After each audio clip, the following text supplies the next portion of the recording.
الحمد لله نحمده ونستعينه ونستغفره ونؤمن به ونتوكل عليه ونعوذ بالله من شرور أنفسنا ومن سيئات أعمالنا من يهده الله فلا مضل له ومن يضلله فلا هادي له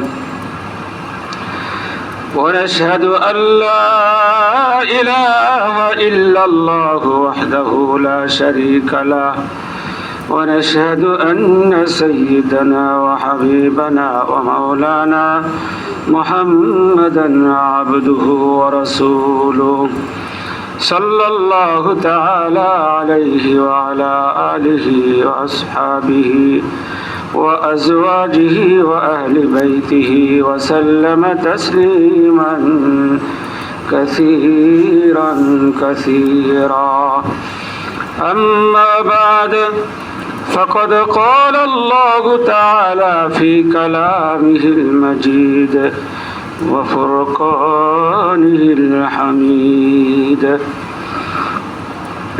أعوذ بالله من الشيطان الرجيم بسم الله الرحمن الرحيم يا أيها الذين آمنوا اتقوا الله وكونوا مع الصادقين صدق الله العظيم درود شريف পড়ি اللهم صل على محمد وعلى آل محمد كما صليت على إبراهيم وعلى آل إبراهيم إنك حميد مجيد اللهم بارك على محمد وعلى آل محمد كما باركت على إبراهيم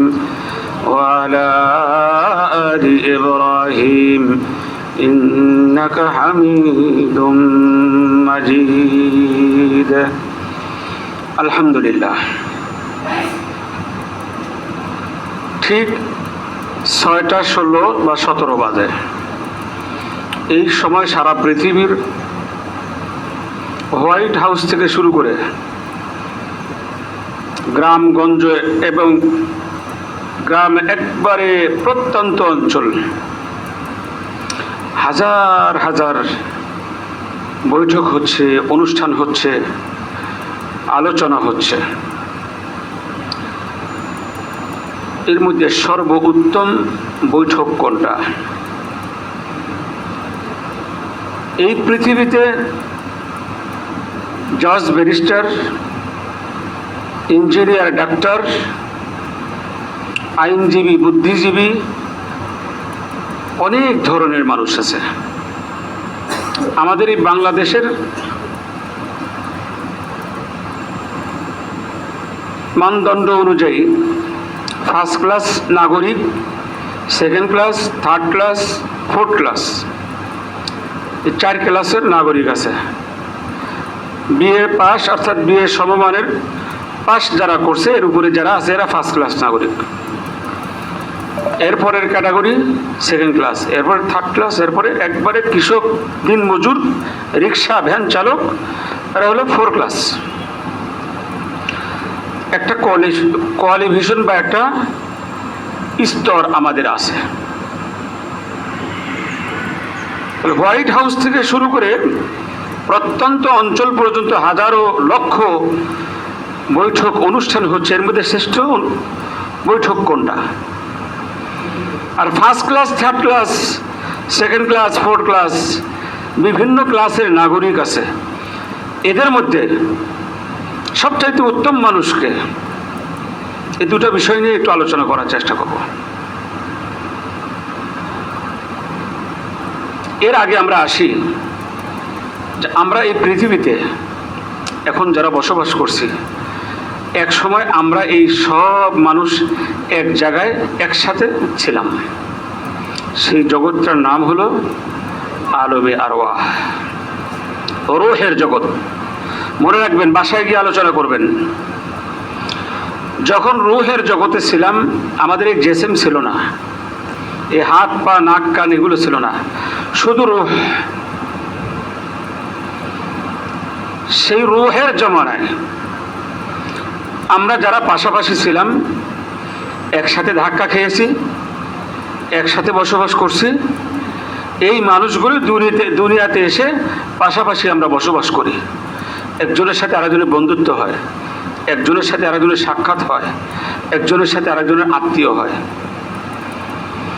সেই জগতে আল্লাহ পাক সারা দুনিয়ার যত মানুষ আসছে, আসবে, এখন আছে, এই সব রূহ এক জায়গায় একসাথে ছিল। সেখান থেকে সিরিয়াল অনুযায়ী কেউ আগে কেউ পিছে আসতেছে, কিয়ামত পর্যন্ত এভাবে চলতে থাকবে। ওই রূহের জগতে আল্লাহ পাক রব্বুল আলামিন এর রূহকে সম্বোধন করে বলেছেন, আলাস্তু বিরব্বিকুম। আল্লাহ ওই সময় প্রশ্ন করছেন, আমি কি তোমাদের প্রভু না?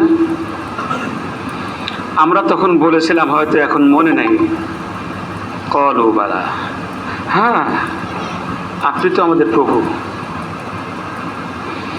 কিন্তু এখন দুনিয়ায় আসার পরে যেই রুহের জমানায় আমার হাত ছিল না, পা ছিল না, কান ছিল না, আমার কোনো অস্তিত্ব ছিল না, শুধু রুহ, ওই সময় এক বাক্যে স্বীকার করে নিয়েছি আমাদের প্রভুকে আল্লাহ। আমরা কি বলি বলেন, আপনাদের প্রভুকে আল্লাহ। সন্দেহ আছে? একটু জোরে বলেন, আমাদের প্রভুকে। আরো জোরে বলি কে? আরে জোরে আওয়াজ দিলে তো নাস্তিকদের কানে আওয়াজ যখন পৌঁছে যায় তাদের হৃদয় ভেঙে চুরমার হয়ে যায়, আল্লাহু আকবারের ধ্বনি সহ্য করতে পারে না, ওদের জেহানে লেগে যায়। এই জন্য দেখেন মাঝে মধ্যে নাস্তিক বের হয়, কোরআনের কথা তাদের ভালো লাগে না, কোরআনের কথা বললে একটা গালি দিয়ে বসে, গালিটার আমি দিলাম না।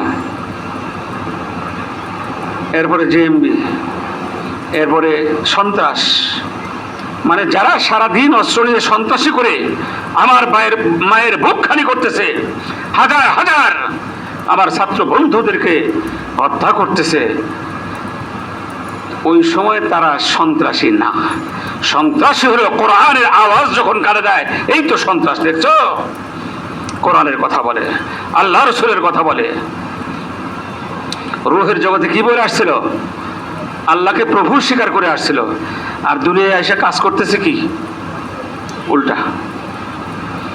টিউবওয়েলের নিচে যখন কলস রাখবেন পানি ভরার জন্য, কলসের মাথা যদি একটু বেঁকা হয়ে থাকে, যেখানে পানি পড়ে সেই জায়গায় না, একটু ফাঁকে, সকাল থেকে সন্ধ্যা পর্যন্ত, কিয়ামত পর্যন্ত যদি আপনি কি করেন, কল চাপেন, কলস ভরবে। আর যদি সোজাসুজি থাকে, খুব দ্রুত কয়েক ঠাসিতে ভরে যাবে। এই যে ফ্যান চলতেছে, বাল্ব চলতেছে, বাতি আসে, এক ভেড়ামারার থেকে এটার সংযোগ দেওয়া আছে, সব ঠিক আছে। এখন আপনি সুইচ যদি না দেন, অথবা একটা কানেকশন ডিসকানেকশন হয়ে আছে, তাহলে কি আপনার বাতি জ্বলবে? ফ্যান জ্বলবে? যদি সব ঠিকঠাক থাকে তাহলে কি জ্বলবে, না হয় জ্বলবে না। ইমানদার স্বীকার করে আসছো আল্লাহ আমাদের প্রভু, আর সবগুলো কাজ করতেছো আল্লাহ খোদা বিরোধী। কথায় আর কাজে মিল আছে? কথায় আর কাজে মিল না থাকলে এদেরকে কি বলে? মুনাফিক। এরা কি মুনাফিক? আল্লাহর সাথে যারা মুনাফিকি করবে ওদের স্থান কোথায় হবে? ইন্নাল মুনাফিকিনা ফিদ দারকিল আসফালি মিনান নার।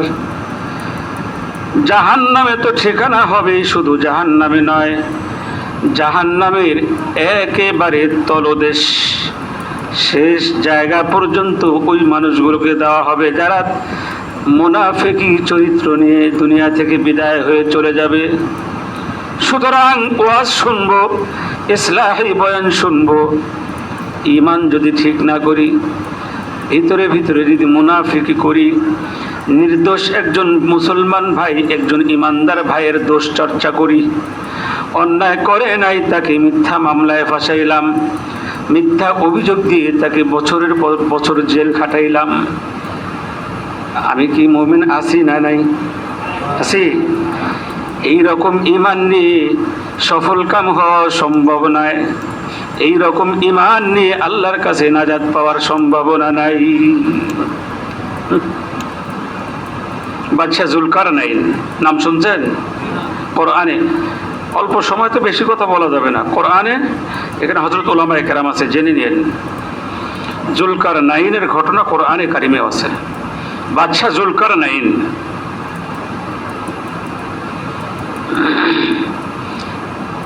তিনি এক সভায় বসছেন, এক মজলিসে বসছেন। মজলিসে বসার পরে একজন আয়েশা বলল যে হুজুর, আপনি তো পৃথিবীর পূর্ব থেকে পশ্চিম, উত্তর থেকে দক্ষিণ, আপনার যাইতে সময় লাগে এক কদম।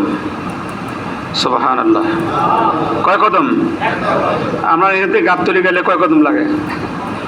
কদমে আর কাম হয় না, এখন রিক্সা লাগে, নাইলে প্রাইভেট লাগে। কদমে কাজ, এক কদমে মাশরিক থেকে মাগরিব, শিমাল থেকে জুনুব। আল্লাহু আকবার। তার কানে আওয়াজ আসলো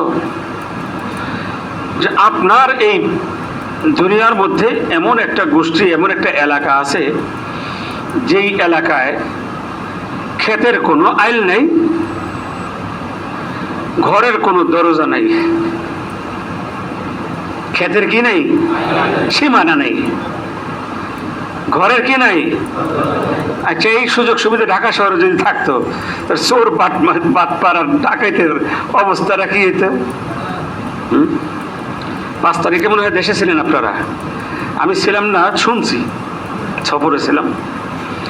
5 তারিখে বঙ্গভবনের সব খুলে ফেলেছে, মানে কারেন্টের তার পর্যন্ত, সুইচ পর্যন্ত খুলে দিয়েছে। আর ঘরের দরজা খোলা থাকলে কি নিতে পারে, বুঝেন না? বাদশাহ জুলকারনাইন সফরে বের হলেন, সেই এলাকায় চলে গেলেন। যাওয়ার পরে দেখে সত্যি ঘরের দরজা নেই। একটা আছে, দরজা দেয় না, আছে, দরজা নাই, দিবে কি? খোলা থাকে। ক্ষেতের কোনো। বাদশাহ জুলকারনাইন জিজ্ঞেস করলো ওই এলাকার প্রধানদের ডাক দিয়ে, ভাই, আমার এলাকার মধ্যে কোন এলাকায় এমন নাই যে ঘরের দরজা নাই, ক্ষেতের কোনো সীমানা নাই, তোমাদের এলাকা ভিন্ন, কারণটা কি? এলাকার লোকজন জবাব দিল, কারণটা হলো আমাদের দেশে কোনো চোর, বদমাশ, ডাকাত, গুন্ডা নাই, ছিনতাইকারী নাই, কোনো ধোঁকাবাজ নাই। আমার দেশের মানুষের 1 বছর খাওয়ার জন্য যেই পরিমাণ ফসলের প্রয়োজন, ঠিক অতটুক ফসল কেটে ঘরে নিয়ে আসে। আর একজন গিয়ে সেখান থেকে তার 1 বছর 2 জন সদস্যর কত মন ধান লাগতে পারে, সেই পরিমাণ খাবার তিনি নিয়ে আসেন। একদিন অতিরিক্ত খাবার তারা ঘরে তোলে না।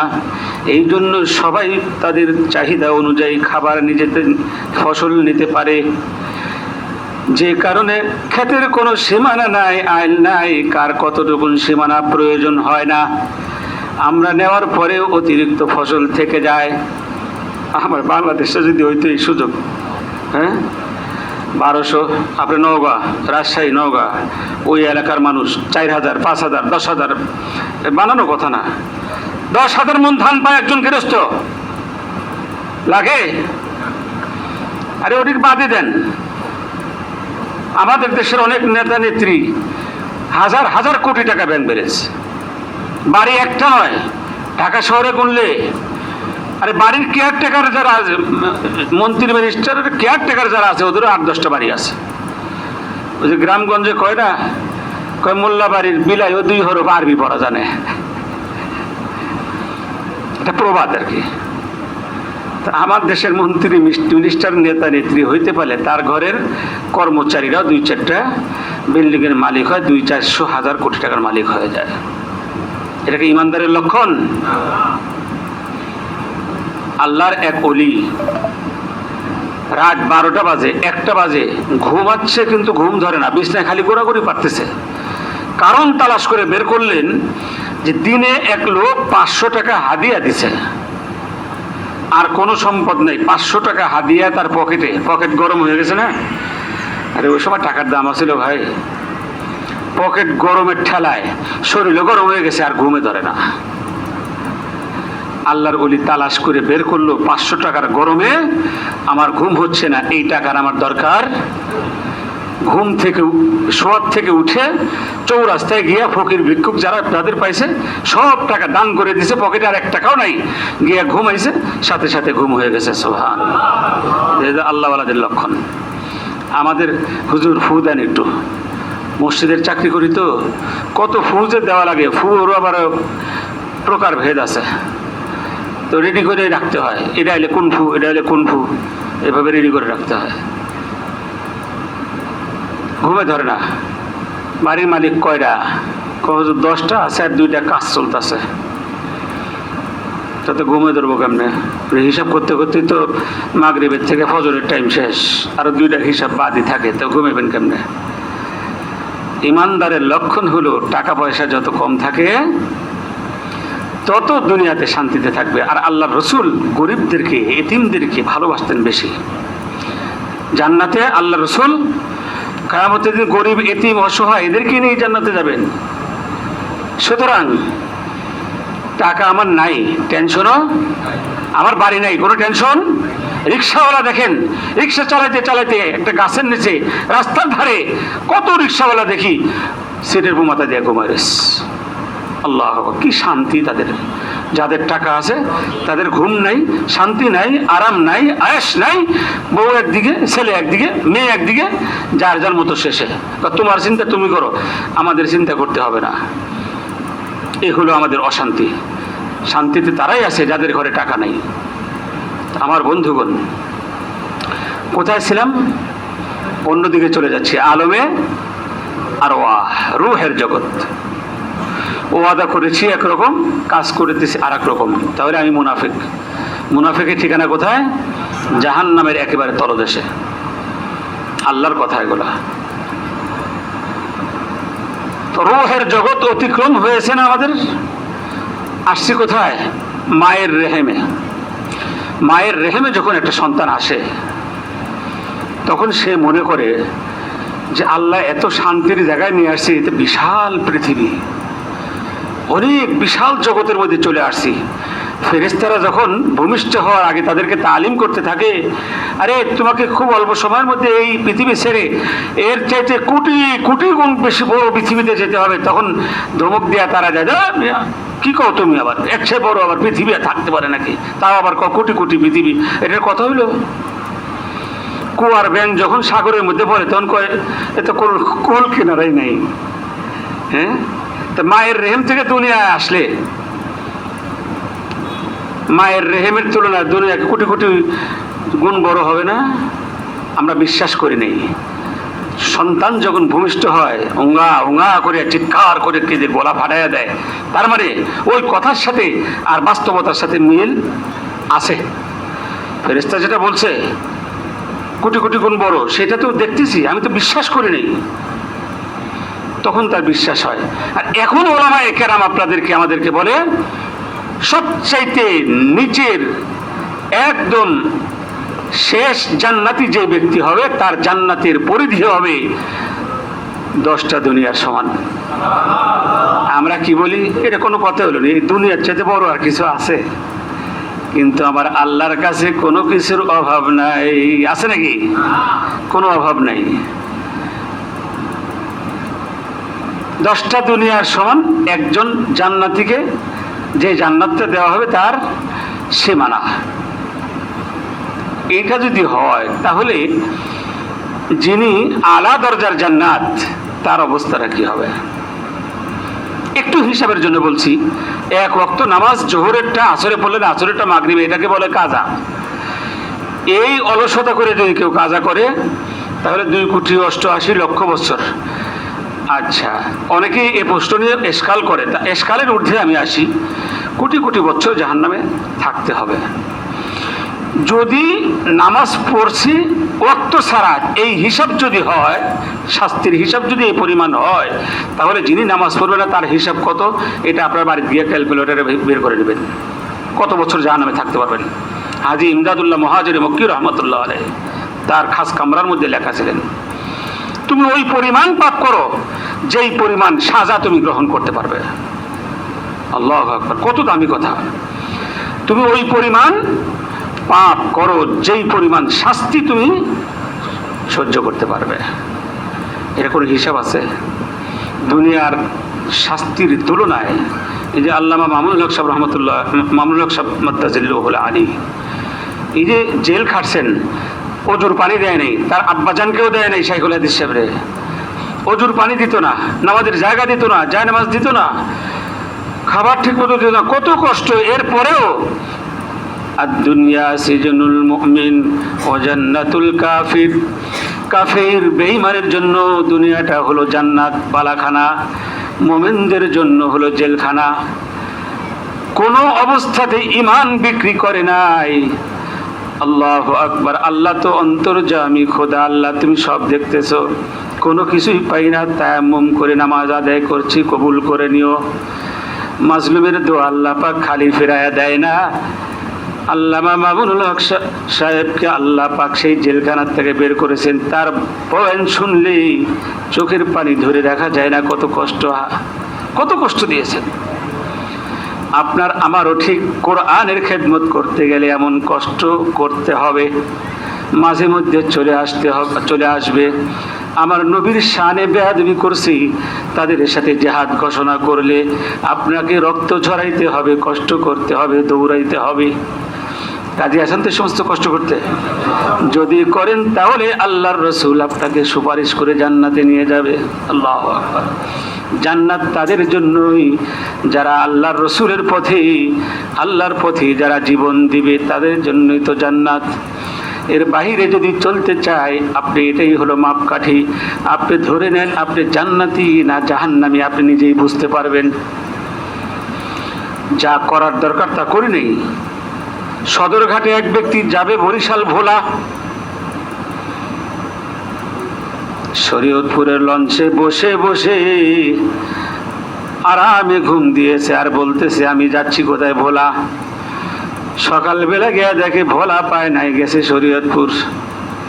রাস্তা খেয়েছে, চিনতে ভুল হয়েছে।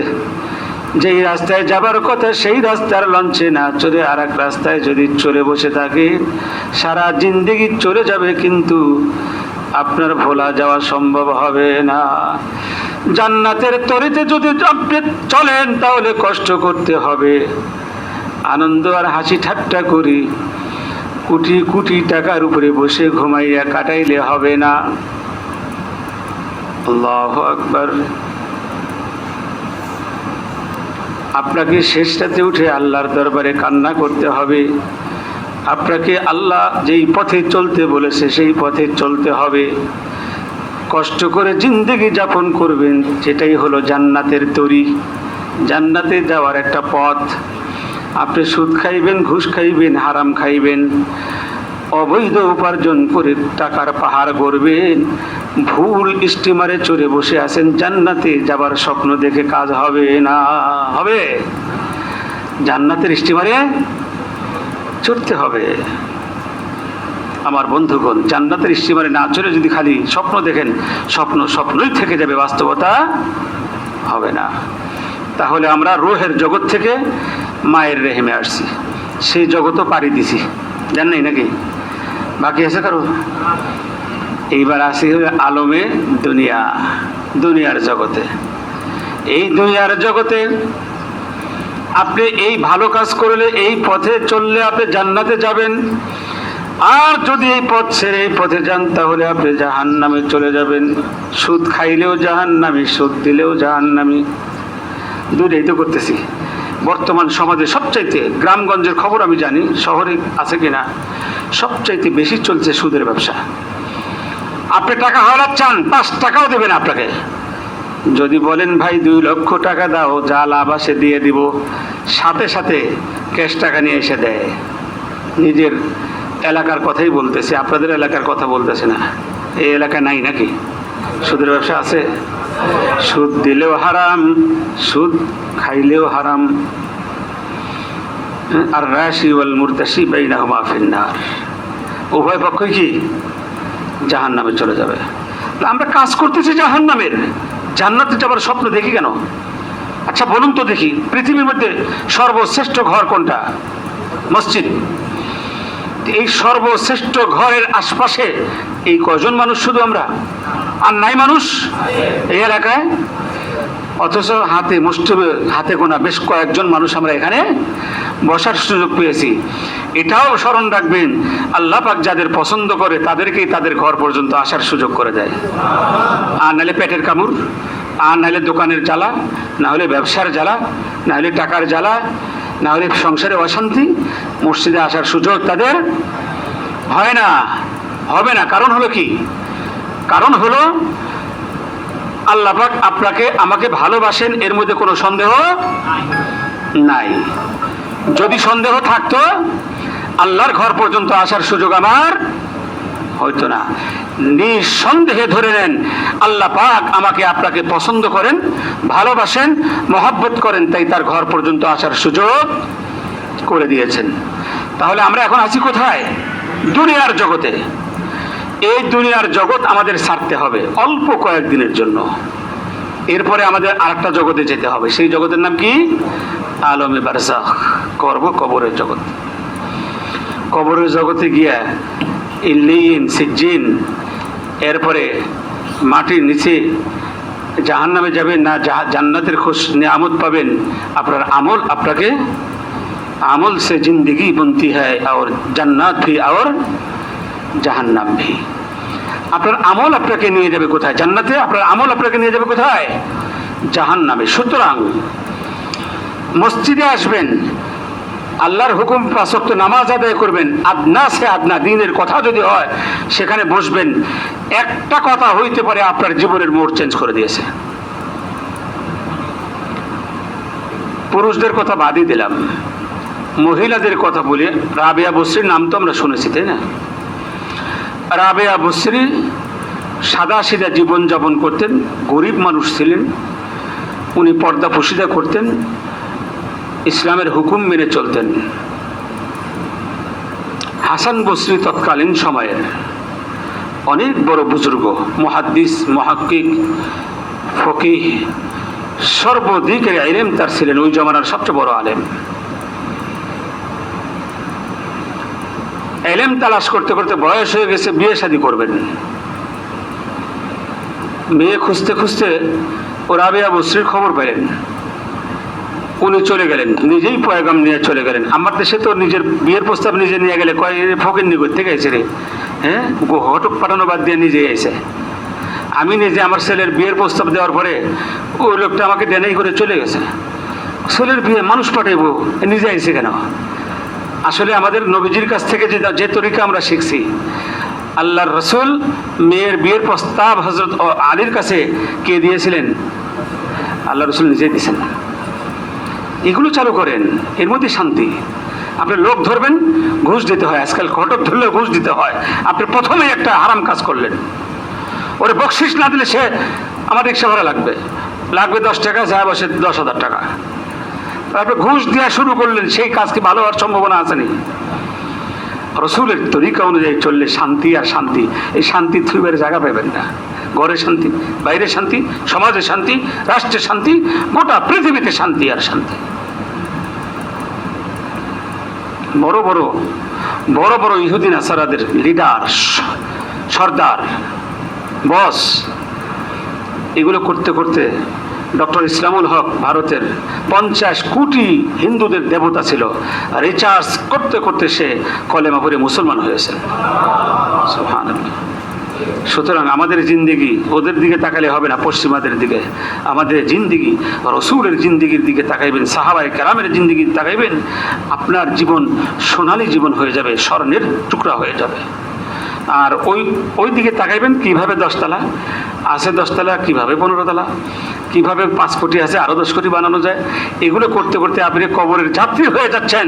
ঘরের কাজ চলতেছে, আপনি কবরের যাত্রী হয়ে গেছেন, কিন্তু ঈমান নসিব হয় নাই। আপনার এই সম্পদ কোনো কাজে আসবে না। নাকি একটা 15 তলা দিয়ে দিলে কাজ হয়ে যাবে?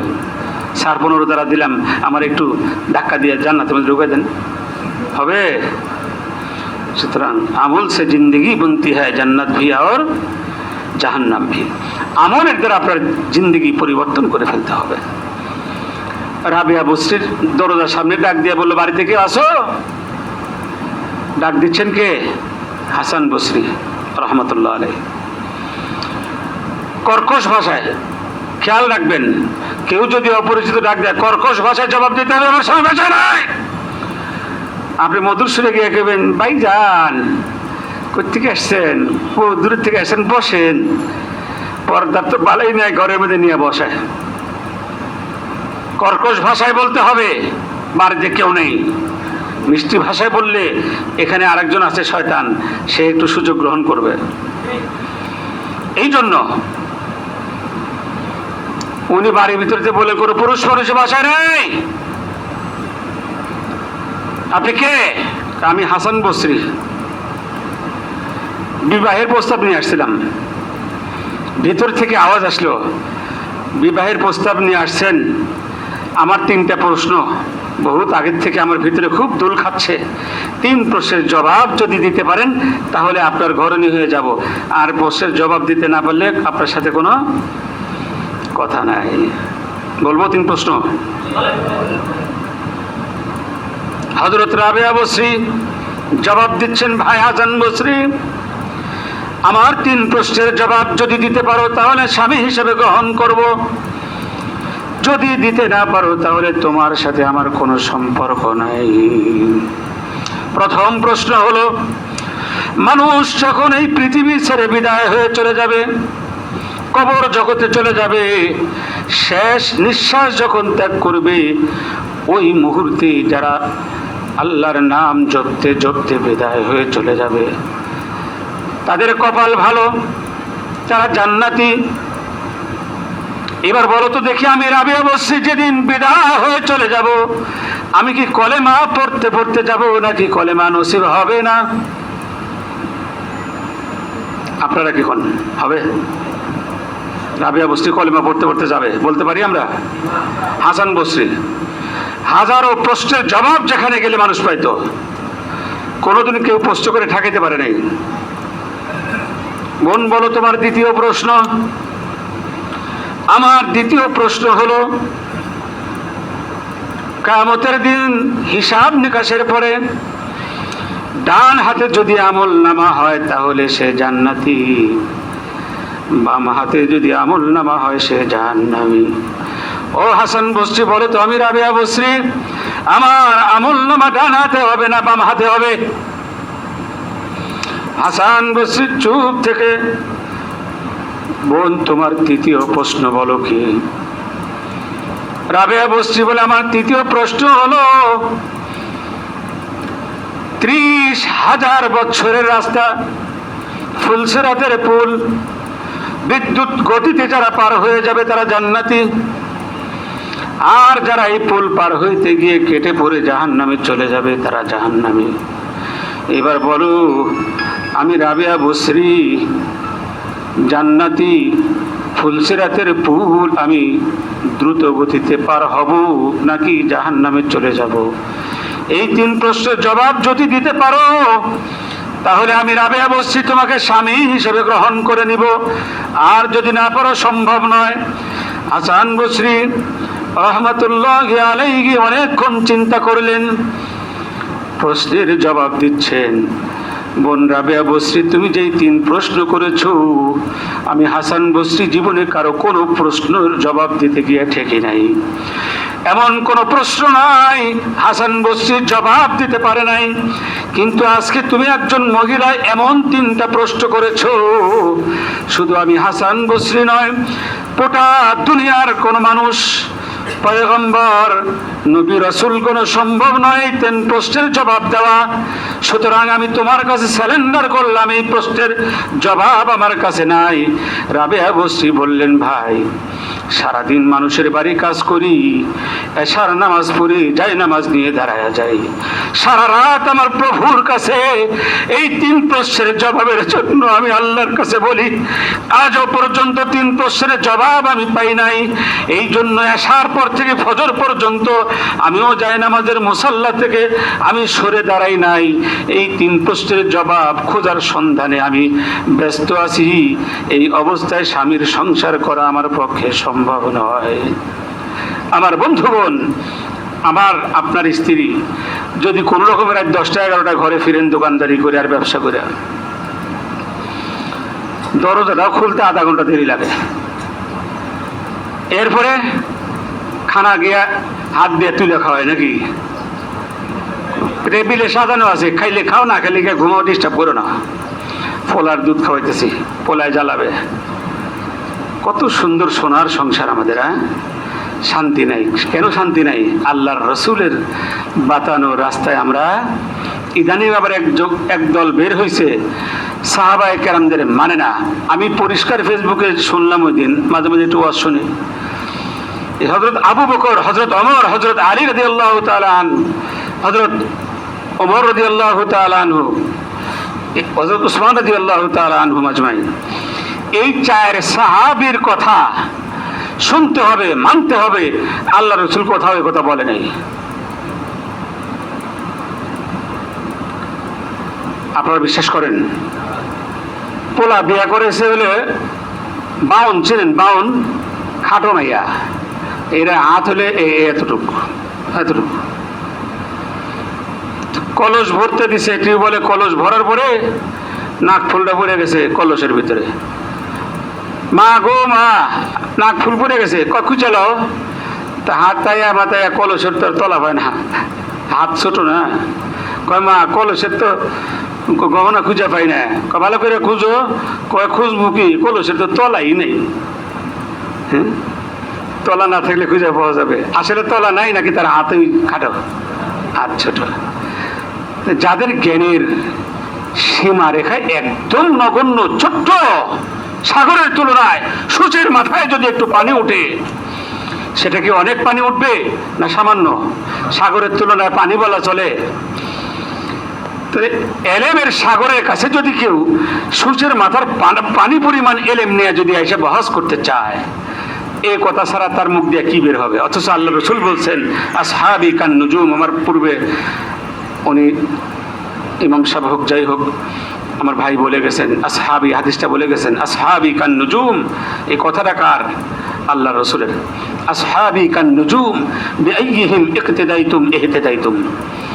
আমার সাহাবায়ে কেরাম হলো আসমানের তারকার মতো, তাদেরকে যদি তোমরা অনুসরণ করো তাহলে তোমরা হেদায়েত প্রাপ্ত হবে, নাজাত পাবে।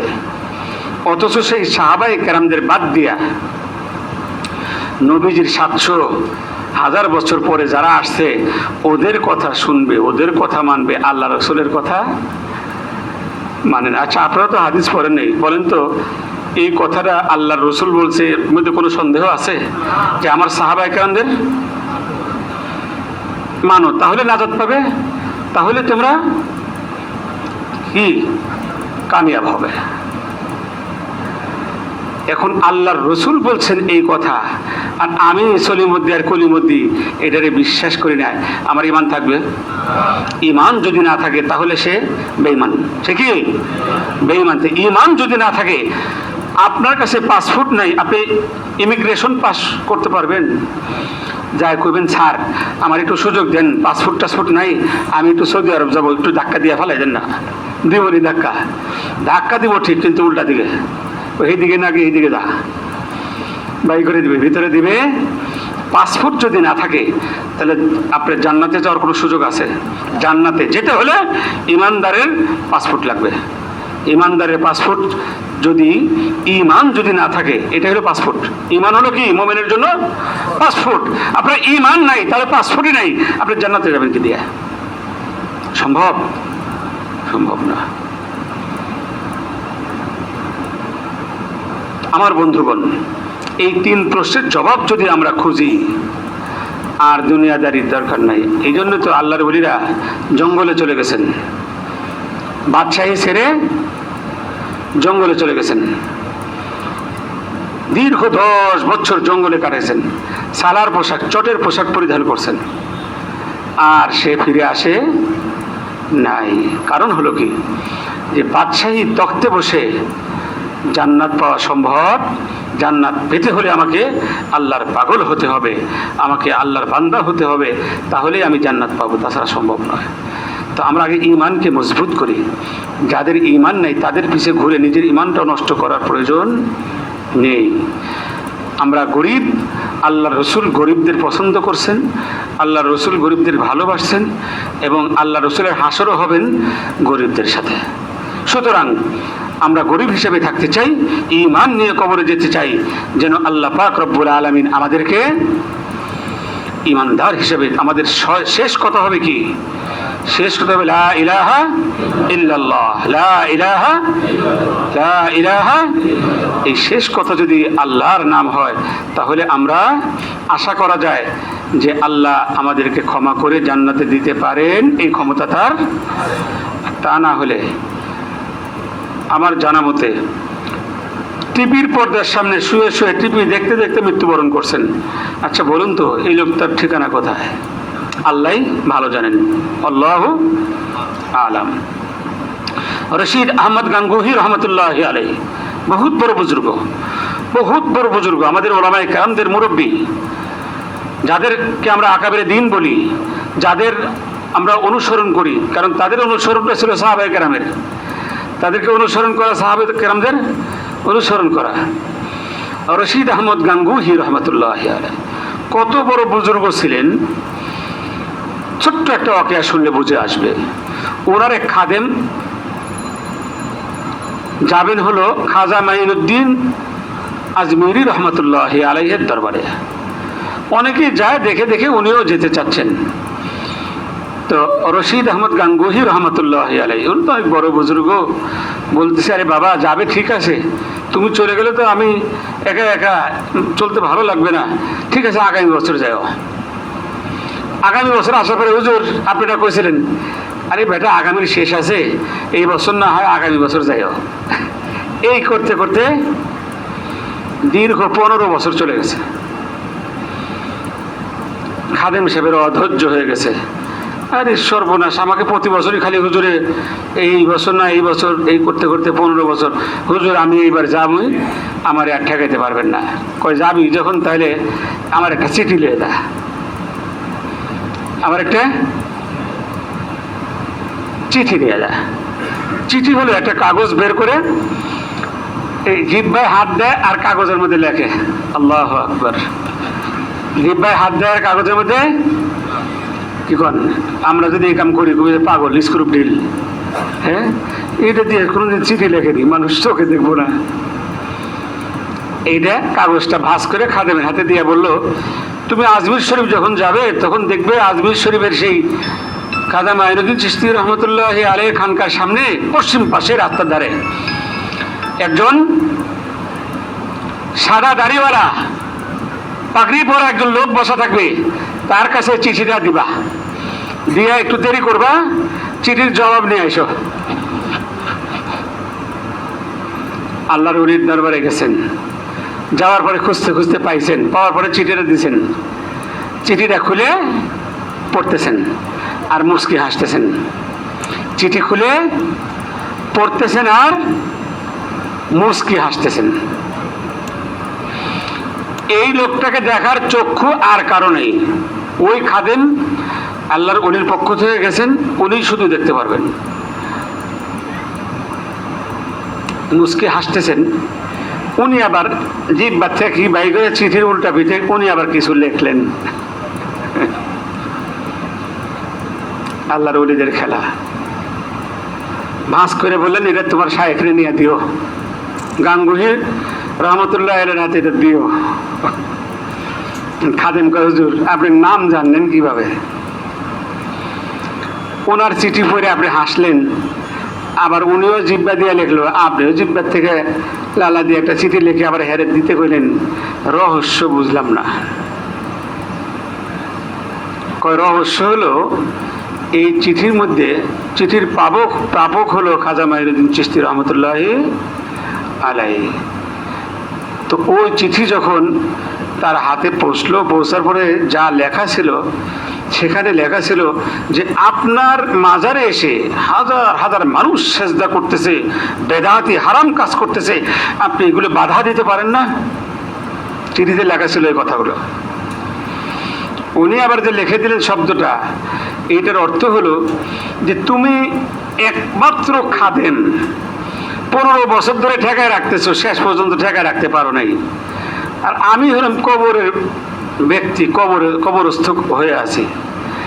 আমি মরা মানুষ, আমি কিভাবে এত লোকে ঠেকায় রাখবো? সুবহানাল্লাহ। এগুলো আল্লাহওয়ালাদের কাজ। আমাকে আপনাকে আল্লাহওয়ালা হইতে হবে। একজন আল্লাহর ওলি হইতে হইলে মাস্টার্স পাস করার কোনো দরকার নেই, ইঞ্জিনিয়ার হওয়ার কোনো দরকার, জজ ব্যারিস্টার হওয়ার কোনো দরকার, বড় ধরনের কিছু হওয়ার দরকার, দাওরা পাস করার দরকার, মুফতি পাস করার দরকার, কিচ্ছু দরকার নেই। একজন রিক্সা চালক আল্লাহর ওলি হইতে পারে, একজন রিক্সা চালক আল্লাহর ওলি হতে পারে। একজন দিনমজুর, খেটে খাওয়া দিনমজুর কৃষক, সেও আল্লাহর ওলি হইতে পারে। তার একটা দৃষ্টান্ত দিই। হাজী ইমদাদুল্লাহ মুহাজির মক্কি রহমতুল্লাহি আলাইহির দরবারে থানভী রহমতুল্লাহি আলাই, নাম শুনছেন তো, আশরাফ আলী থানভী রহমতুল্লাহি আলাই। তার সফর সঙ্গী ছিলেন গাঙ্গুহি রহমতুল্লাহ আলাই, রশিদ আহমদ গাঙ্গুহি রহমতুল্লাহ আলাই। তো রশিদ আহমদ গাঙ্গুহি রহমতুল্লাহি আলাই ওই লা ইলাহা ইল্লাল্লাহ জিকির, কোনো পীর মাশায়েখ এগুলোর দিকে কোনো সময় দেওয়ার সুযোগ পাইতেন না। কেতাব বিনি করতে করতেই জিন্দেগি শেষ। থানভী রহমতুল্লাহি আলাই যখন তাকে দাওয়াত দিলেন, কয় চলো যাই, তো একসাথে গেছেন, সাথে আরেকজন ছিলেন। গেছেন কোথায়? হাজী ইমদাদুল্লাহ মুহাজির মক্কি রহমতুল্লাহি আলাই। সেখানে যাওয়ার পরে হুজুর 3 জন বড় বড় আলেম দেখে এত খুশি হয়েছেন, এত। থানভী রহমতুল্লাহি আলাইহির ওস্তাদ হলেন কে? হাজী ইমদাদুল্লাহ মুহাজির মক্কি রহমতুল্লাহি আলাই। তো মাঝে মধ্যে হুজুরের কাছে যাইতেন, ওই সাথীদের নিয়ে যাইতেন। এবার গাঙ্গুহি রহমতুল্লাহি আলাইকে নিয়ে গেছেন। যাওয়ার পরে হুজুর মেহমান পেয়ে এত খুশি হয়েছেন যে বড় বড় আলেম, অর্থাৎ শাইখুল হিন্দ, হিন্দুস্তানের বড় আলেম, এত বড় আলেম ছিলেন রশিদ আহমদ গাঙ্গুহি রহমতুল্লাহি আলাই। শাইখুল হিন্দ বলা হতো যাকে। নাম শুনছেন, আজকে সাক্ষাৎ হয়েছে, খুশি। লেখাপড়ার দিক দিয়ে হাজী ইমদাদুল্লাহ মুহাজির মক্কি রহমতুল্লাহি আলাইহি অনেক কম, কাফিয়া পর্যন্ত গালেবান। আর ওনারা বড় বড় হস্তি, বড় বড় আলেম, বড় বড় শায়েখ। তো হুজুর প্রথমে বললেন যে আমার দরবারে যেহেতু আসছেন, 3 দিন মেহমানদারি সুন্নত, এই 3 দিন মেহমানদারি কবুল করেন, আমার পক্ষ থেকে দাওয়াত গ্রহণ করলেন। প্রথম দিন খাওয়ার পরে হুজুরে এরকম একটা টেবিল সামনে নিয়ে বসতেন, ডেস্ক বলা হয় যেটাকে। এই ডেস্কের সাথে একটা বিছানা করে খাদেমরে বললেন, এই বিছানায় শোয়াইবা কাকে? রশিদ আহমদ গাঙ্গুহি রহমতুল্লাহি আলাইকে। সেখানে বিছানা করে শুতে দিয়েছেন। শোয়ার পরে পীর সাহেবকে কেউ কিছু বলেন নাই, হাজী সাহেব হুজুরকে কেউ কিছু বলেন নাই, কিন্তু আল্লাহর ওলিদের কাশফ খোলা থাকে। ওনারা মানুষের চেহারার দিকে তাকাইলে বুঝতে পারেন। আমি নানুপুর মাদ্রাসায় পড়ছি, হযরত মাওলানা সুলতান আহমদ পীর সাহেব হুজুর রহমতুল্লাহি আলাই, উনি ওই সময় জীবিত ছিলেন। তা আমার হুজুরের একটা কী ছিল, অভ্যাস ছিল, কোনো মানুষ গেলেই প্রথমে তার মাথা থেকে পা পর্যন্ত এভাবে একবার দেখতেন। বড় বড় বুজুর্গদের এটা অভ্যাস ছিল। ওনারা একজন মানুষের মাথা থেকে পা পর্যন্ত দৃষ্টি করলে বুঝতে পারে এই মানুষটা কোন জাতীয় মানুষ, কোন ক্লাসের মানুষ, আল্লাহর ওলি নাকি কোন দরজার, বুঝতে পারতেন। তো যেই সমস্ত আল্লাহর ওয়ালাদেরকে দেখতেন, তাদেরকে কাছে ডেকে নিতেন, তাদের কাছে বসতেন, তাদের কাছ থেকে কথা শুনতেন, নিজেও শোনাইতেন। তো হাজী সাহেব হুজুরের এত বড় বুজুর্গ ছিলেন, উনি মানুষকে দেখলেই বুঝতে পারতেন। রশিদ আহমদ গাঙ্গুহি রহমতুল্লাহ আলাই, উনি জিকিরে পছন্দ করেন, কিন্তু এই পথে সময় দেওয়ার সুযোগ তার, কিতাব লিখতে লিখতে পড়াইতে পড়াইতে সময় শেষ। এখানে যখন শুইতে দিলেন রাত্রে 3টা বাজে, হঠাৎ ঘুম ভেঙে গেছে। ঘুম ভাঙ্গার পরে কানের মধ্যে প্রথম আওয়াজ আসছে, ঘুম ভাঙ্গার আওয়াজ, সেটা হলো লা ইলাহা ইল্লাল্লাহ, লা ইলাহা ইল্লাল্লাহ, লা ইলাহা ইল্লাল্লাহ। এই আওয়াজ আসার পরে তার ঘুম ভেঙে গেছে। হঠাৎ ঘুম ভেঙে দেখে চতুর্দিকে একটু আলো আন্দারে, যে ডিম লাইট দেয় না, ডিম লাইট ওই সময় তো ছিল না, ওই ধরনের একটা আলো ঘরের মধ্যে। উনি শোয়া অবস্থায় চতুর্দিকে নজর করে দেখে একটা বিছানাও নাই, একটা মানুষও বিছানায় নাই, সবগুলো আল্লাহ আল্লাহ জিকির করতেছে। সুবহানাল্লাহ। শায়েখ বলতেছেন যে আমার কাছে মনে হলো, অনুভব হলো আমার কাছে, যে আমার পাশে যে ডেস্কটা, যে বাক্সটা ছিল, এই ডেস্কটাও নাচতেছে আর আল্লাহ আল্লাহ বলতেছে। সুবহানাল্লাহ। আমার কাছে মনে হলো এই বিল্ডিং এর ইট, এই বিল্ডিং এর পর্দা সব আল্লাহ আল্লাহ জিকির করতেছে। আমার শরীরের সমস্ত পশমগুলো দাঁড়িয়ে গেল, শরীর গরম হয়ে গেল, আর শুয়ে থাকতে পারিনি। লাফ দিয়ে উঠে আওয়াজ করা তো দূরের কথা, নিজেকে মনে হলো যে আমি একজন চোর, এরকম নিজেকে ছোট মনে হলো। সবাই তাহাজ্জুদ গুজার আল্লাহর জিকির করতেছে, আর আমি শুয়ে রয়েছি মাঝখানে একজন ব্যক্তি, সেই ব্যক্তি আমি। অজুখানায় চলে গেলেন, অজু করলেন, আসে তাহাজ্জুদ পড়লেন, তাদের সাথে শরীক হয়ে আল্লাহ আল্লাহ জিকির শুরু করলেন। জিকির আর বন্ধ হয় না। পীর সাহেব হুজুর হাত তুলে আল্লাহর কাছে দোয়া করছে, আল্লাহ তোমার বড় প্রিয় বান্দা জাকিরিন শাকিরিন হিসেবে কবুল করে নাও। আল্লাহ এমন কবুল করা করেছে, আর জিকির বন্ধ হয় না। এইবার যখন ফজরের জামাত শুরু হবে, জিকির বন্ধ হয়ে যাচ্ছে, অন্তরে জিকির বন্ধ হচ্ছে না। এবার হুজুরের হাত ধরে বললেন, হুজুর আমি তো জিকিরকে পছন্দ করে, কিন্তু এরকম ভাবে সময় সুযোগ করতে পারি না, কিন্তু আজকে আমার মনে হচ্ছে যতদিন আল্লাহর জমিনে জীবিত থাকবো, ততদিন এক মুহূর্তের জন্য আল্লাহর জিকির বন্ধ করব না। হুজুর আমাকে বায়াত করুন।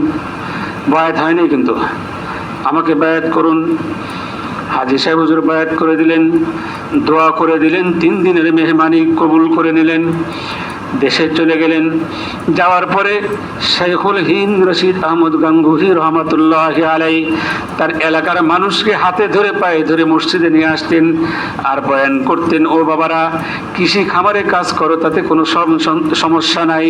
তুমি ক্ষেত খামারে কাজ করো, সমস্যা নাই। তুমি রিক্সা চালাও, সমস্যা নাই। তুমি হাল চাষ করো, তাতেও সমস্যা নাই। রিক্সায় যখন পেডেল করবে, তখন তুমি পেডেল করার সময় বলবে আল্লাহু আল্লাহ আল্লাহু আল্লাহ আল্লাহু আল্লাহ আল্লাহু আল্লাহ, জয় আল্লাহু আল্লাহ আল্লাহু আল্লাহ আল্লাহু আল্লাহ আল্লাহু আল্লাহ আল্লাহু আল্লাহ আল্লাহু আল্লাহ আল্লাহু আল্লাহ আল্লাহু আল্লাহ আল্লাহু আল্লাহ।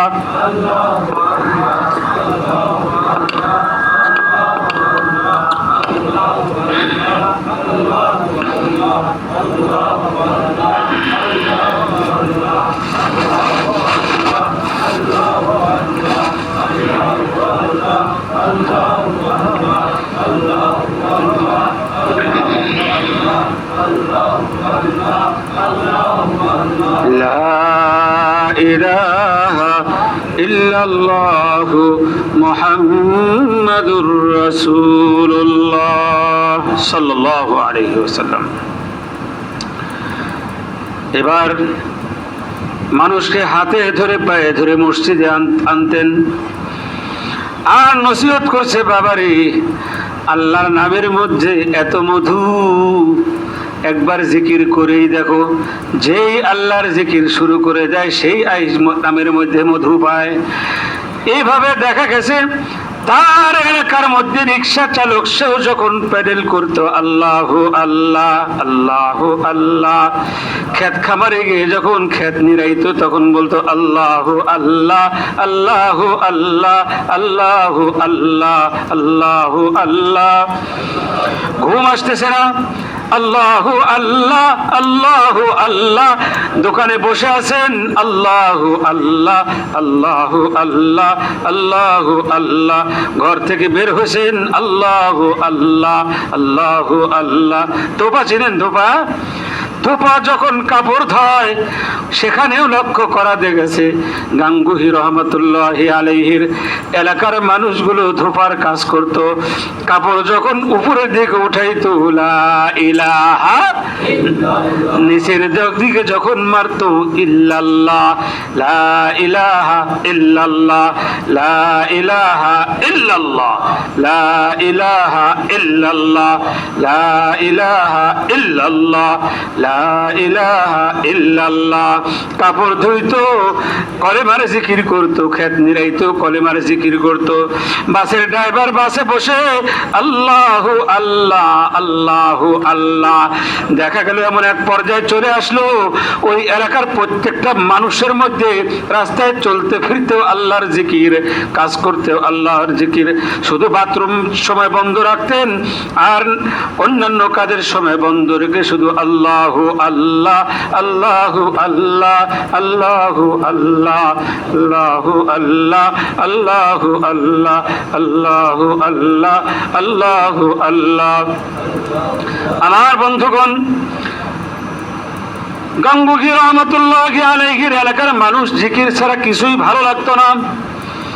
এইভাবে দেখা গেল সকল পর্যায়ের মানুষগুলো জিকিরকারী হয়ে গেল, আল্লাহওয়ালা হয়ে গেল।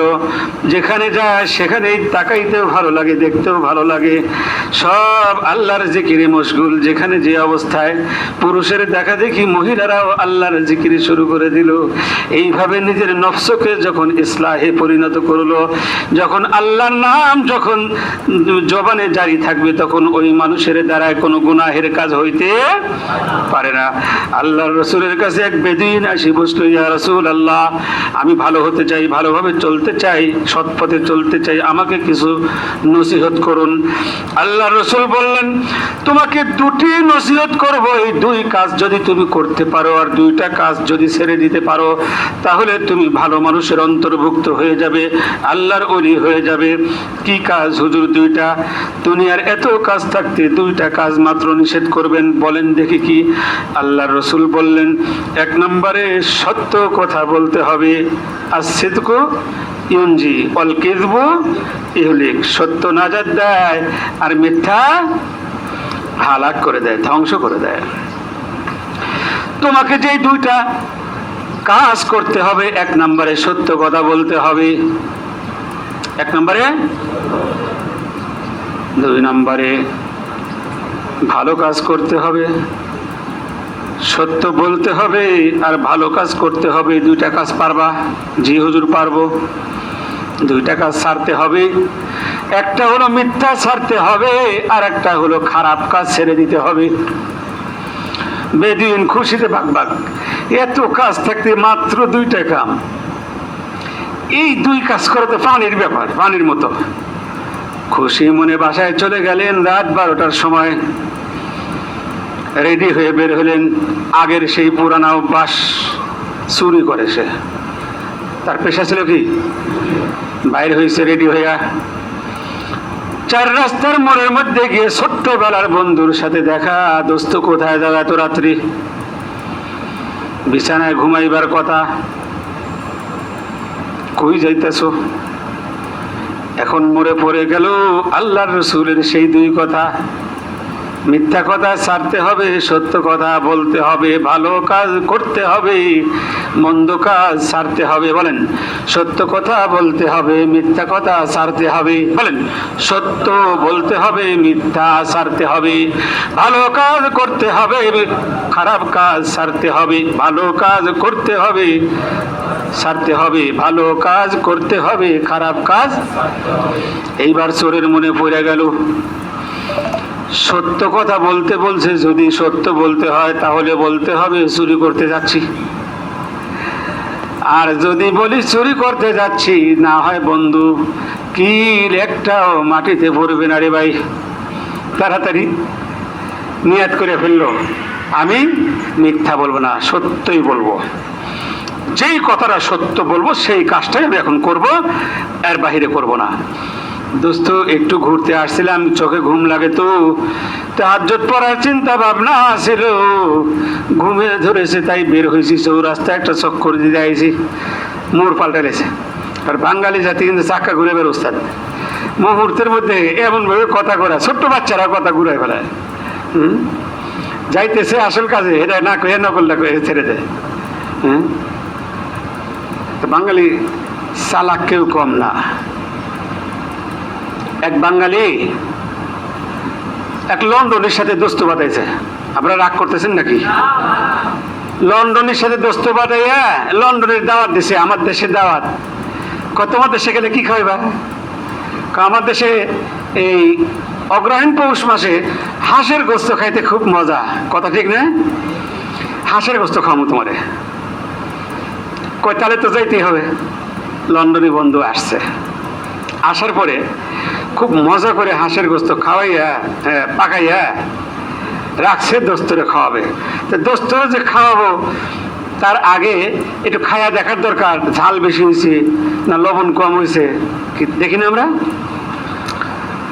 স্বামী যদি অত্যাচারী আর রাগান্বিত হয় তাহলে স্ত্রীর রোজা থেকে তরকারি কিন্তু চাকে, জানেন না? হলে ইফতার ভালো করে খাওয়াইব না টাইমের আগেই। সুতরাং রোজা থেকে সে তরকারি চাকে, আবার কুলি করে ফালা দেয়, মাছালা জানে। আবার যদি খাই ফেলাইলে তো রোজা শেষ, মায়েরও খাওয়ান যাবো না, আবার রোজাও সারান যাবো না, সব ঠিক রেখে। দোস্ত আসছে, এখন দোস্ত আসার আগে ওই হাঁসের একটা ঠ্যাং খায় ফেলেছে।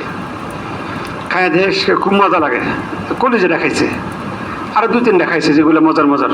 ও তো আর জানে না, বিদেশি বন্ধু এত কিছু জানেনি, একটা রান দিলে খুশি। দোস্তরে খাইতে দিছে, খাইতে দেওয়ার পরে তো রান খাইছে এত মজা যে হাঁসের গোস্ত জীবনেও খায় নাই, নাম তো শুনে নাই, খাইব কি? খাওয়ার পরে করছে, দোস্ত এই রান তো খুব মজা হয়েছে, আর একটা রান দাও। রান খুব মজা হয়েছে, আর একটা রান দাও। দোস্ত কয়, হ্যাঁ দোস্ত তুমি লন্ডনে থাকে তো ওই জন্য তুমি টের পাও না, আমার দেশে হাঁসের রান একটাই থাকে। দোস্ত কয়, এক ঠ্যাং দিয়ে চলে কেমনে? তো হাঁটতে পারে না, কয় দেয় ঢ্যাং ঢ্যাং ঢ্যাং ঢ্যাং করে চলে আর কি, দেখাইছে এক ঠ্যাং উঁচা করে দেখাইছে। কয় না দোস্ত, আমার হাঁস দেখাইতে হবো, তুমি দেখাইলে কি হবো? ওই তোমার একটা পা উঁচা করে রাখছো, তাহলে হাঁসেরও আর একটা পা নিশ্চয়ই উঁচা করে রাখছো, আমার দেখাও। সন্ধ্যাবেলায় হাঁসগুলো পুকুরে খাওয়া দাওয়ার পরে কিনারে উঠে বেলা ডোবার আগে ঠ্যাং একটা লুকায় ফেলায়, জানেন এটা? এক ঠ্যাং লুকাইয়া আর এক ঠ্যাঙ্গের উপরে দাঁড়াইয়া শরীরের পানিগুলো ছেড়ে ফেলে। এইবার দোস্ত, লন্ডনী দোস্ত আস্তে আস্তে আগায় গেছি। কয় দেখছো একটা ঠ্যাং, তুমি তো বিশ্বাস করো নাই। দোস্ত আগায় গিয়া যখন কইছে ধাপ, আর এক ঠ্যাং বাই করে দিছে দৌড়। আপনাদের এখানে নামাজ আজানের জবাব দেন, আল্লাহু আকবার, আল্লাহু আকবার।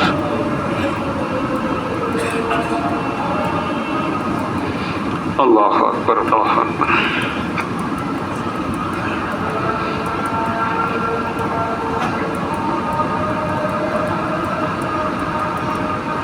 চিনি ছাড়া একটা রমজা খাওয়াইতে পারবা?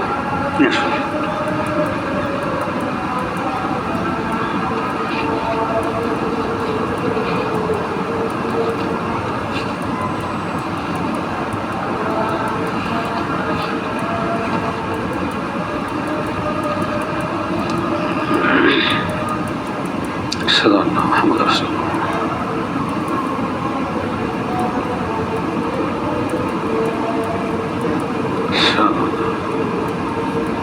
أشهد أن محمد رسول الله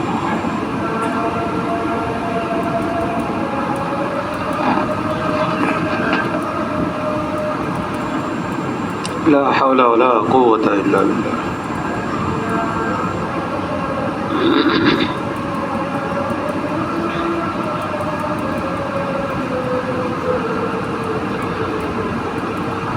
لا حول ولا قوة إلا بالله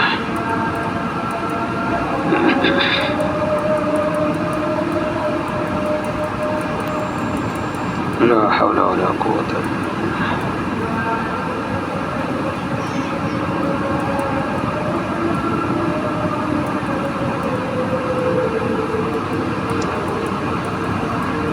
لا حول ولا قوة إلا بالله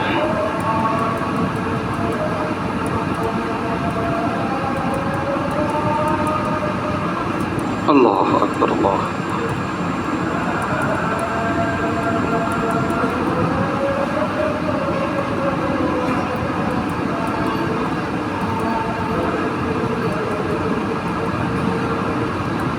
لا حول ولا قوة إلا بالله الله أكبر الله لا إله إلا الله محمد رسول الله اللهم رب هذه الدعوة التامة আমরা বলতেছিলাম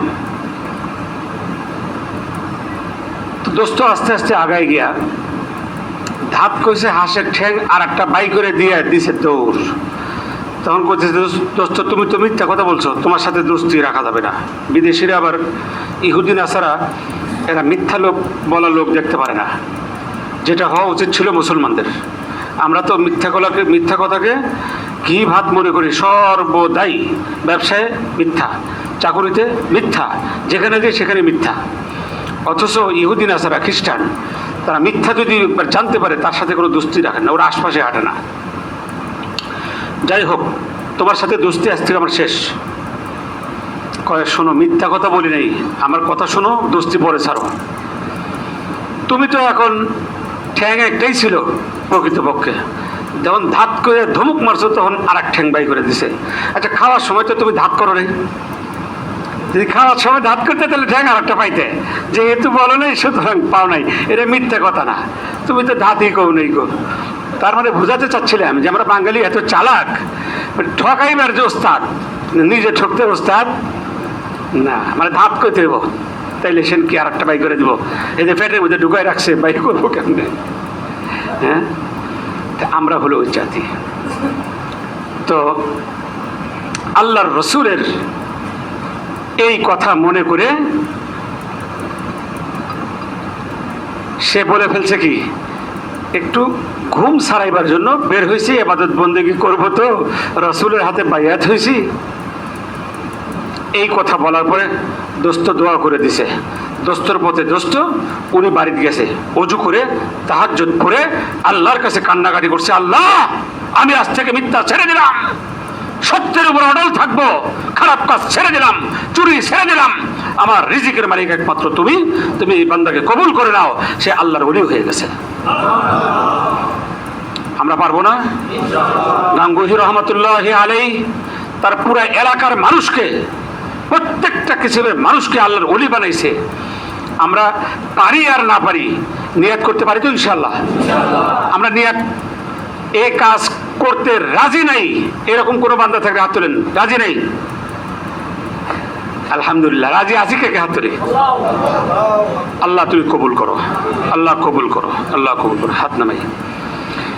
কাজ করার আগে যদি মারাও যাই, আপনি এই দায়ী হিসাবে, এই কাজের দায়ী হিসাবে আল্লাহর কাছে যেটা পাওনা সেটা পেয়ে গেছেন ইনশাআল্লাহ। সুতরাং নিয়াত করতে ওদের পয়সা লাগে না।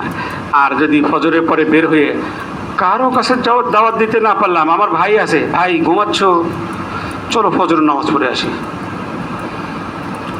একটু জিকির করি, একটু মুনাজাত করি, এইভাবে করতে করতে দেখবেন আপনার ভাই আপনার চেয়ে বড় আল্লাহওয়ালা হয়ে গেছে। ওর দেখে আপনার হিংসা লাগবে, আমার দাওয়াতে যদি আল্লাহর ওলি হতে পারে আমি বয়ে ছুঁয়ে থাকবো কেন, আমি আল্লাহর ওলি হয়ে যাব। এভাবে দেখবেন যে গোটা এলাকার মানুষ মিথ্যা ছেড়ে দিতে সত্যের উপরে অটল। ব্যবসা বাণিজ্যে যাইবেন, চাকুরিতে যাইবেন, কেনাকাটায় যাইবেন, কথা বলতে যাইবেন, জায়গা জমিন কিনতে যাইবেন, সব জায়গার মধ্যে সততা সচ্ছলতা ফিরে আসবে, আপনার শান্তি আর শান্তি আর ফিরে আসবে। রাজি আসতো ইনশাল্লাহ? আবার সময় হলো 7:30 পর্যন্ত, সুতরাং আর কথা বাড়াইলে জরিমানা হয়ে যাবে। তো আল্লাহর রসুলের দুইটা কথার উপরে আমল করতে গিয়ে একজন বেদুইন সে আল্লাহর ওলি হয়ে যায়। গাঙ্গুহি রহমতুল্লাহ আলাইহির স্পর্শে গিয়ে কত মানুষ, শত শত মানুষ তারা আল্লাহর ওলি হয়ে গেছেন। আমরাও চেষ্টা করি আমাদের সমাজের মানুষগুলোকে, এক সময় দেখবেন বহুত ইতিহাস আছে যে মদ খায় সারা রাত পড়ে থাকতো আমার সামনে। আমি মাহফিল করে রাত্রে 2টার সময় যাচ্ছি, ব্রিজের উপর দাঁড়ায় রয়েছে, ভয় পাইতাম। আমাকে দেখে আগে দূর থেকে আসসালামু আলাইকুম হুজুর কেমন আছেন, একবারে বিলের মতো হয়ে আইসে হাতে জড়ায় ধরতে চেষ্টা করতে। ভাই জড়ায় ধরতে হবে না, আপনি কী বলতে চান? হুজুর আমরা একটু দোয়া করেন আমাকে যেন আল্লাহ মাফ করে দেয়। আমি মাফ করতে হলে শর্ত হলো আল্লাহর সেই জায়গায় তোমাকে আসতে হবে। তুমি এখন যা বাসায় গিয়ে গোসল করে অজু করে নামাজে আসো। এই লোক এখন দেখলে আপনি তার ইতিহাস শুনলে বিশ্বাস করতে পারবেন না। মরহুম চরমনের পিসা হুজুর ফজলুল করিম সাহেব রহমতুল্লাহ আলাই, ওনার হাতে বাইয়াত হয়েছে আমার জানা মতে। এখন তার মুখে এই বড় দাড়ি, কি সুন্দর আমল, একের তাকবীরে ওলা ছাড়ে না। আর দিনই কাজ যেখানেই হচ্ছে সেখানে গিয়ে বসেন। আল্লাহ পাক এত এত চেঞ্জ করে দিছে, তা ভাষায় বলার জিনিস না। এ সমঝনে কি বাত হ্যায়, সমঝানে কি নেই হ্যায়, এটা দেখলে বুঝে আসবে। তো এরকম আমরা আমার সমাজের ওই রকম ভাইদের কাছে আমরা যখন দাওয়াত নিয়ে যাব, দেখবেন এক সময় মদখোর সে আল্লাহর ওলি হয়ে গেছে। আমরা চেষ্টা চালাতে থাকি, আল্লাহ পাক আমাদের নিয়াতের মধ্যে, আমাদের কাজের মধ্যে খায়ের ও বারাকা দিয়ে ভরপুর করেন। আল্লাহ পাক আমাদের সবাইকে জান্নাতি মানুষের চরিত্র ধারণ করে এই পৃথিবী থেকে যেন বিদায় করেন। আল্লাহুম্মা আমিন। আমরা দোয়া করব, দোয়ার আগে একটু আস্তাগফির পড়ি, দুরূদ শরীফ পড়ি। আস্তাগফিরুল্লাহ আল্লাযী লা ইলাহা ইল্লা হুয়া,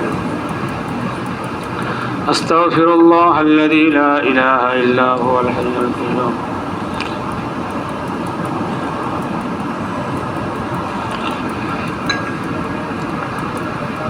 لا حول ولا قوة إلا بالله العلي العظيم. لا حول ولا قوة إلا بالله العلي العظيم. سورة فاتحة একবার পড়ি। বিসমিল্লাহির রহমানির রহিম।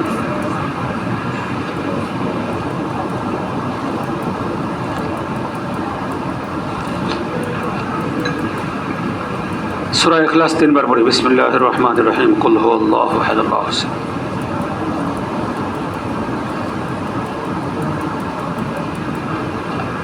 قل هو الله أحد الله الصمد.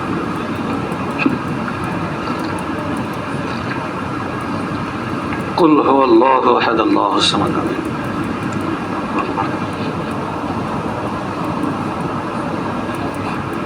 درود إبراهيم. اللهم صل على محمد وعلى آل محمد كما صليت.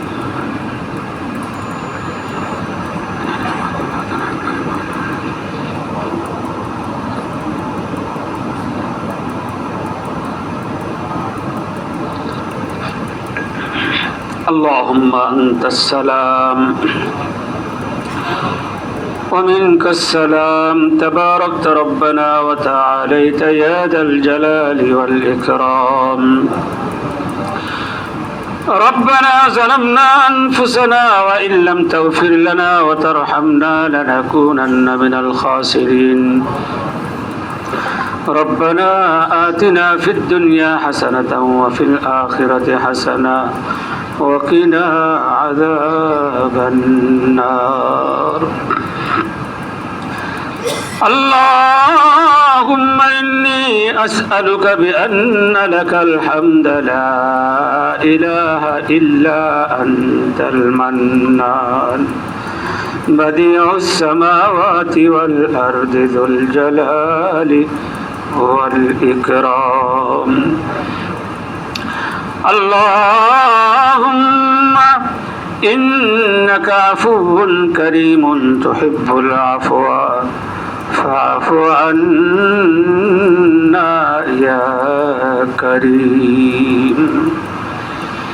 يا إله العالمين تب علينا أجمعين يا إله العالمين تب علينا أجمعين يا إله العالمين تب علينا أجمعين या इलाही गुनाहगार हम गुनाहगार तू सत्तरू तू करीमो तू गफ्फार बुजुर्ग की नहीं हमको जरूरत गुलाम अपना बना हमको खुदाया बुजुर्गी नफ्स की ख्वाहिश है अफसोस तकब्बुर से बना हमको खुदाया आए रब्बुल आलमीन आय আল্লাহ মাগরিবের নামাজের পর থেকে নিয়ে দীর্ঘ সময় পর্যন্ত তোমার বান্দাদেরকে নিয়ে আয় আল্লাহ কিছু দিনই আলোচনা আমরা করেছি আয় রব্বুল আলামিন ওলামায়ে কেরাম হুফাজে কেরামদেরকে নিয়ে হাত তুলেছি জাকিরিন শাকিরিনদেরকে নিয়ে হাত তুলেছি আয় আল্লাহ আমি আমার ভাই আবুল বাশারের কাছে জানতে পারলাম এই এলাকার মানুষগুলো ইসলাহি বয়ান শুনতে চায় তারা ইসলাহ করতে চায় পিছনের জিন্দেগির ফেলে আসা দিনগুলোর কথা মনে করে আয় আল্লাহ তাদের দিনের ইসলাহ তারা কামনা করছে সেই উদ্দেশ্য নিয়ে দীর্ঘক্ষণ তোমার ঘরে বসে বসে চাতক পাখির মতো আলোচনা শুনলো আল্লাহ একটা মানুষও বের হয় নাই ও মাবুদ তারা কি চায় তোমার কাছে তুমি অন্তর্যামী ভালো করে জানো আয় আল্লাহ তুমি আজকের এই মজলিসকে কবুল করে নাও আজকের এই আলোচনা শোনো এবং বলা আমাদের উভয় পক্ষকে তুমি কবুল আর মঞ্জুর করে নাও আমাদেরকে সেই মোতাবেক আমল করার তৌফিক দাও আল্লাহ দুনিয়া দুনিয়া করে আমরা পাগল হয়ে গেছি দুনিয়ার পিছনে দৌড়াচ্ছি কিন্তু কোন মুহূর্তে কখন যেন কবরের ডাক চলে আসবে আল্লাহ কখন যেন মসজিদে পালকি আমার ঘরের দুয়ারে গিয়ে হাজির হয়ে যাবে আয় আল্লাহ আমার মৃত্যুর সংবাদ কখন যেন মসজিদের মাইকে প্রচার হয়ে যাবে আমার জানাজা উপস্থিত হয়ে যাবে আমার সাথী বন্ধুরা চতুর্দিক থেকে খবর পেয়ে দৌড়ায় আসবে এক নজর আমার চেহারা দেখে চোখের পানি মুছতে মুছতে বাড়িতে ফিরবে কখন কার জানাজা যেন হাজির হয়ে যাবে আয় আল্লাহ বড়ই পাথর গরম পানি দিয়ে কখন যেন জীবনের শেষ গোসল করাইবে আমার সন্তানগুলি চিৎকার করে কাঁদতে থাকবে আল্লাহ আমার জীবন সঙ্গিনী ঘরের মধ্যে চিৎকার করে বুক ফাটা আর্তনাদ করতে থাকবে ফিরে আসার কোনো সম্ভাবনা নাই ধরে রাখার মতো কোনো সুযোগ আমাদের নাই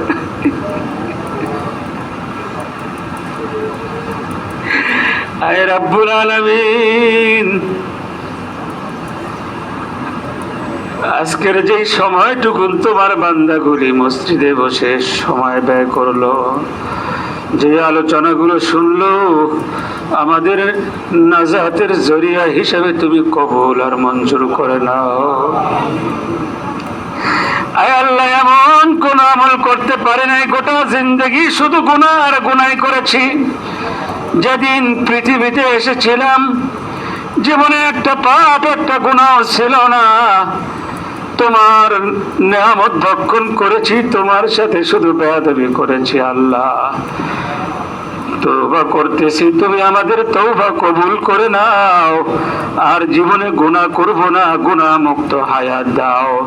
সুন্নতি জিন্দেগি যাপন করার তৌফিক দাও। নবীজির বাতলানোর তরিকা অনুযায়ী জীবন চালাবার তৌফিক দাও। জান্নাতি মানুষের চরিত্র ধারণ করার তৌফিক দাও। হিংসা হাসাদ দূর করে দাও। গীবত শিকায়তের মতো জঘন্য অপরাধ থেকে বেঁচে থাকার তৌফিক দাও। আয় আল্লাহ, আমাদেরকে তোমার প্রিয় বান্দাদের অন্তর্ভুক্ত করে নাও। তোমার ওলি হিসাবে আমাদেরকে কবুল করে নাও। আয় আল্লাহ, জীবনে আর একটি গুনাহ করব না, জীবনে আর একটি ওয়াক্ত নামাজ ছেড়ে দেব না, কাজা করব না। সেইভাবে আমাদের জীবন গঠন করার তৌফিক দাও। আয় রাব্বুল আলামিন, সন্তান যখন মা বাবার অবাধ্য হয়ে যায়, মা বাবা সন্তান থেকে ঘর থেকে বের করে দেয়, ত্যায্য পুত্র করে দেয়। সন্তান সকাল থেকে সন্ধ্যা পর্যন্ত এদিক সেদিক ঘোরাফেরা করে, না খেয়ে সময় কাটায়। রাত যখন গভীর হয়ে যায়, সন্তান কোথায় যাবে কোনো জায়গা পায় না। আস্তে আস্তে পা বাড়ায়, মা বাবার ঘরের দুয়ারে চলে যায়। মা বাবা ঘুমিয়ে গেছে, সন্তান ঘরের চৌকাঠের উপরে মাথা রেখে এতিম অসহায়ের মতো ঘুমায়া পড়ে। বাবা ঘুমিয়ে গেছে, ভাই বোন ঘুমিয়ে গেছে, মায়ের চোখে ঘুম আসে না। গাছ থেকে একটা পাতা পড়লেই মা মনে করে আমার সন্তান চলে এসেছে। ঘরের দরজা খুলতেই দেখে চৌকাঠে মাথা রেখে আমার কলিজার টুকরা সন্তান ঘুমিয়ে আছে। মুখের মাঝে টেনে নিয়ে বলে, বাবা রে, কত আদরের সন্তান, আজ তুই অবাধ্য হয়েছিস, তাই তো তোকে তাড়িয়ে দিয়েছি। মুখের মাঝে জড়িয়ে নাই, গালে গালে চুমু খায়, বলে, বাবা রে, বল আর কোনদিন বেয়াদবি করবি কিনা? সন্তান বলে, মা, জীবনে আর কোনো বেয়াদবি করব না। সন্তানকে মা বুকে জড়ায় নিয়ে শুয়ে পড়ে আর আদর করতে থাকে। আল্লাহ, আমরা তোমার অবাধ্য বান্দা, নাফরমান বান্দা, নিষ্পাপ করে আমাদেরকে তুমি সৃষ্টি করেছিলে। যতই বড় হয়েছি তোমার সাথে নাফরমানি করতে করতে, আয় আল্লাহ, আমরা গুনাহ করতে করতে তোমার অবাধ্যে পরিণত হয়েছি। কিন্তু যেই মা সন্তানকে, আয় আল্লাহ, ঘর থেকে তাড়া দেবার পরে আবার বুকের মাঝে জড়ায় নিছে, ওই মার চাইতে লক্ষ কোটি গুণ যেই বান্দার জন্য তোমার দরদ। আল্লাহ, গুনাহগার বান্দা যখন তওবা করে ফিরে আসে, তুমি বড় খুশি হও। তুমি নিজেই বলেছো, লা তাকনাতু মির রাহমাতিল্লাহ। আল্লাহ, আমরা বুক ভরা আশা নিয়ে জীবনের গুনাহের বোঝা মাথায় নিয়ে আজকের এই ইসলাহি জলসার মোনাজাতে তোমার কাছে ফরিয়াদ করি, জীবনে আর কোনোদিন তোমার অবাধ্য হব না, জীবনে আর গুনাহ করব না, আর অপরাধ করব না। তুমি আমাদেরকে তোমার নিয়ামত দিয়ে, তোমার রহমতের পানি দিয়ে আমাদেরকে জীবনের সবগুলি গুনাহ মোচন করে দাও। কুদরতের কোলে জড়ায় নাও, আমাদেরকে ক্ষমা করে দাও, আমাদেরকে মাফ করে দাও। আল্লাহ, আমাদেরকে জান্নাতি মানুষ হিসাবে কবুল করে নাও। আল্লাহ, আমাদের বিশ্বাস তুমি আমাদের গুনাহগুলো মাফ করে দিয়েছ। আল্লাহ, আমরা বেগুনাহ মাসুম হয়ে হাত নামাইতে চাই, তুমি কবুল করে নাও। আমাদের তো বড় সুন্দর একটা পরিচয় রয়েছে। আয় আল্লাহ, যে নবীজির স্পর্শে বনের পশু পর্যন্ত তারা, আয় আল্লাহ, ক্ষমা পেয়েছে। ইহুদি নাসারা মুশরিক, আয় আল্লাহ তারা তোমার নবীজির দোহাই দিয়ে ক্ষমা পেয়েছে। আমরা সেই নবীজির উম্মত, নবীর জন্মভূমিতে চোখে দেখি নাই, নবীকে দেখি নাই, নবীর সাহাবীদের দেখি নাই। নবীর জন্মভূমি ইচ্ছা করলে আমরা যেতে পারি না, টাকা নাই, করি নাই, কিভাবে সোনার মক্কা সোনার মদিনায় আমরা যাই? আল্লাহ তোমার সেই নবীজির দোহাই দিয়ে তোমার কাছে ক্ষমা চাই। আয় আল্লাহ সেই সোনার মক্কা থেকে ৩,৫০০ মাইল দূরে জন্মগ্রহণ করেছি। আল্লাহ নবীর দোহাই দিয়ে তোমার কাছে ক্ষমা চাই। নবীজির খাতিরে তুমি আমাদের জিন্দেগির সকল গুনাহগুলো মাফ করে দাও।